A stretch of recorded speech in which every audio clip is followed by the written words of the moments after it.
नमस्कार दोस्तों, towards education में आपका स्वागत है, अभिनंदन है। आप अपना स्वयं का चैनल देख रहे हैं और ये चैनल निःशुल्क है, कोई शुल्क नहीं है।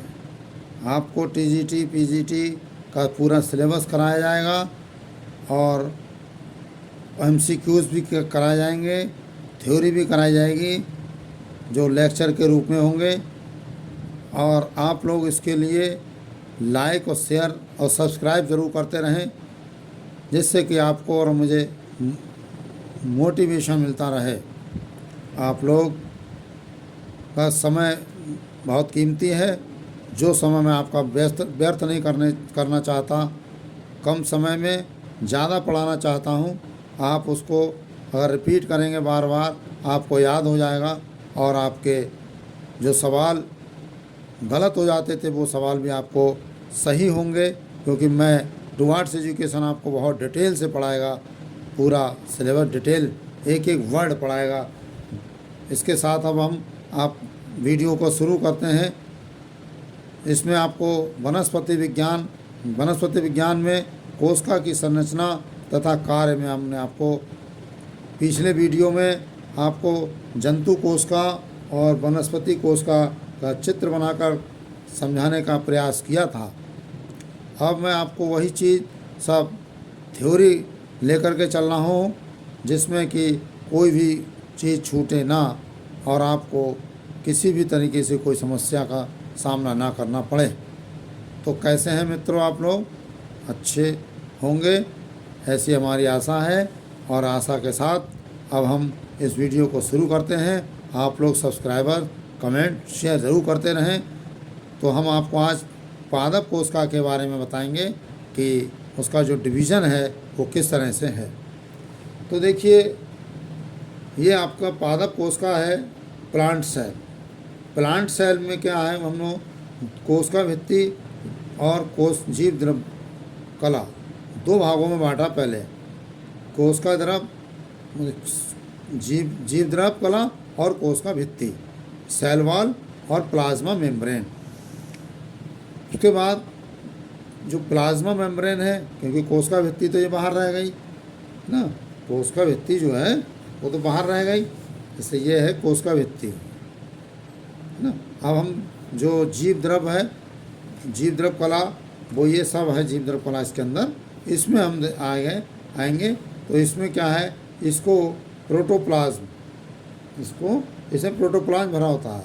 तो प्रोटोप्लाज्म को 3 भागों में बांटा गया है, डिवीज़न 3 किए गए हैं इसके। एक है साइटोप्लाज्म, वैक्यूल और न्यूक्लियस। साइटोप्लाज्म, वैक्यूल, देखिए पूरे को तो जीव द्रव है। अब इसमें 3 भागों में बांटा गया है। कौन कौन से हैं? कोशिका द्रव है और रिक्तका है, जो वैक्यूल हमने दिखाए हैं वो हैं। और हम आपको ये जंतु कोशिका दिखाया है, ये आपको है प्लांट सेल। तो इसमें ये भित्ति सेल वॉल है ना, ये सेल वॉल। उसके बाद जीव द्रव कला है इसमें साथ में, ये जीव द्रव कला है। अब इसके बाद में हमने आपको जो जीव द्रव कला में क्या होता है, टोटल प्रोटोप्लाज्म होता है, जीव द्रव होता है, ये सब जीव द्रव है। इस जीव द्रव को 3 भागों में बांटा गया है। कोशिका, साइटोप्लाज्म, वैक्यूल, ये है वैक्यूल, बड़े बड़े वैक्यूल हैं ये सब में, वैक्यूल और न्यूक्लियस। इस तरह से अब कोशिका द्रव को लेते हैं कि कोशिका द्रव को 2 भागों में बांटा गया है। एक बांटा नॉन लिविंग मटेरियल में और दूसरा सेल ऑर्गेनेल्स में, यानी आजीवित पदार्थ और कोशिकांग में बांटा गया है। आजीवित पदार्थ जो होते हैं वो भी 3 प्रकार से होते हैं। एक संचित पदार्थ होता है, रिजर्व मटेरियल, और एक उत्सर्जित पदार्थ होता है, एक्सक्रीटरी मटेरियल, और एक होता है स्रावित पदार्थ, सेक्रेटरी मटेरियल। ये नॉन लिविंग मटेरियल पाए जाते हैं 3 तरह के, एक संचित पदार्थ, एक उत्सर्जित पदार्थ, एक स्रावित पदार्थ ना। कोशिकांग जो इसका साइटोप्लाज्म का जो पार्ट 2 है वो कोशिकांग है।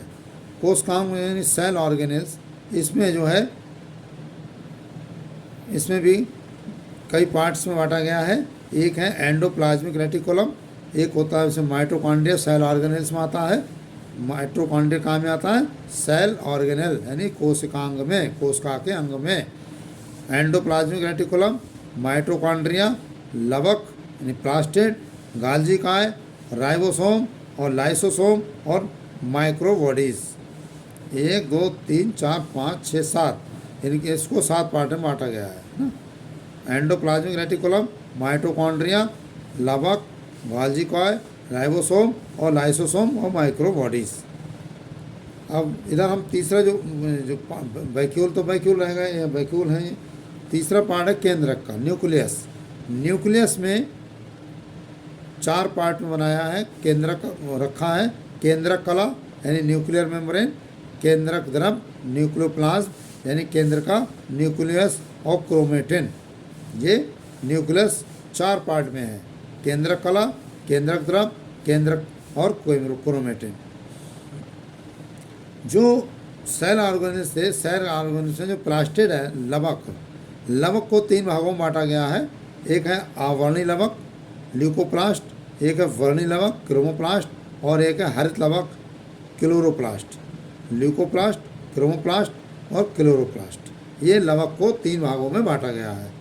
एक माइक्रोबॉडीज, सेल ऑर्गेनेल्स में माइक्रोबॉडीज को भी 3 भागों में बांटा गया है, स्फीरोसोम, पराक्सीसोम और ग्लाइसोसोम, ग्लाइऑक्सीसोम। स्फीरोसोम, पराक्सीसोम और ग्लाइऑक्सीसोम, इसको 3 पार्ट में बांटा गया है। इस तरह से ये प्लांट सेल को डिवीज़न, और इसी आधार पर इसके जो आपके लेक्चर चलेगा वो ठीक इसी प्रकार से लेक्चर होगा आपका। ये देखिए जो हमने आपको लिया है जर्नल है कि कोशिका भित्ति क्या होती है। ये है कोशिका भित्ति। इस कोशिका भित्ति को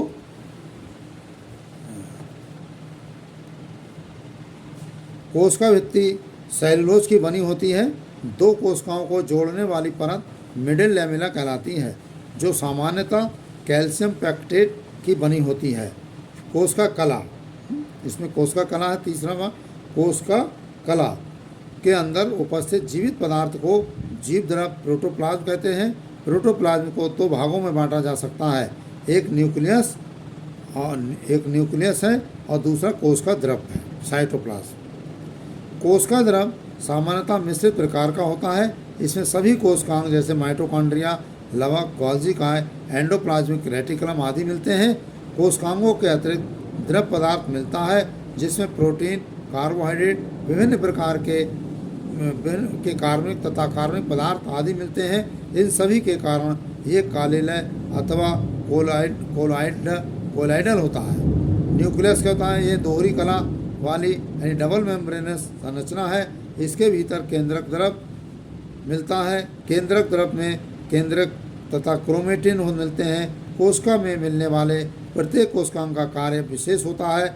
जैसे केंद्रक सभी कार्यों पर नियंत्रण रखता है, लवक यानी प्लास्टिड भोजन निर्माण या संचय का कार्य करता है। जो लवक है, प्लास्टिड है, ये क्या भोजन निर्माण का व संचयन का कार्य करता है। माइटोकॉन्ड्रिया में श्वसन होता है। श्वसन कहाँ होता है? माइटोकॉन्ड्रिया में होता है। तथा ये कोशिका का ऊर्जा गृह यानी पावर हाउस है।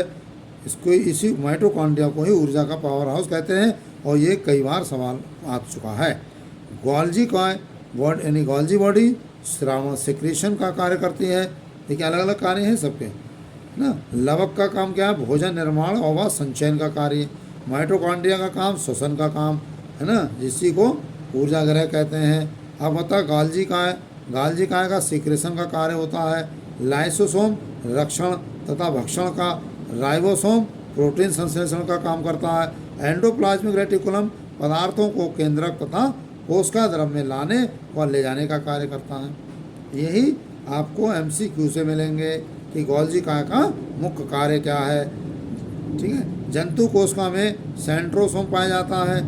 जंतु कोशिका में सेंट्रोसोम पाया जाता है, जो कि वनस्पति कोशिका में नहीं मिलता है। ये कंपेयर हो गया।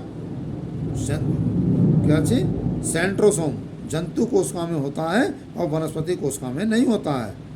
ठीक है। इसी प्रकार लवक यानी प्लास्टिड केवल वनस्पति कोशिका में मिलते हैं। जो प्लास्टिड होते हैं ये वनस्पति कोशिका में होते हैं, जंतु कोशिका में नहीं मिलते हैं।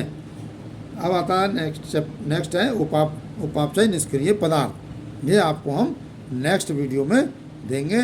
और इसी के साथ यहाँ पर धन्यवाद।